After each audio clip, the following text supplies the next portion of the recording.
ਆਇਆ ਜੀ ਬੰਦਾ ਗੇਰਾ ਕਰਦੇ ਸਟਾਰਟ ਹੋ ਗਿਆ। ਹਾਂ ਛੱਤ ਉੱਤੇ ਕੀ ਪਾਣਾ ਸਲੇਟਾਂ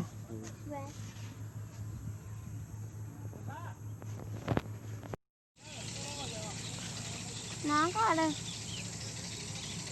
ਨਾ ਕਾੜ और इस ठीक है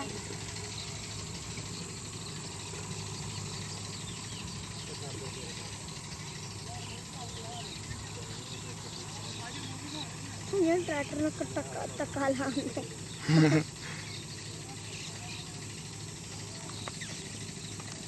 पीछे ना पाकिस्तान जिंदाबाद हर दिल दिल की आवाज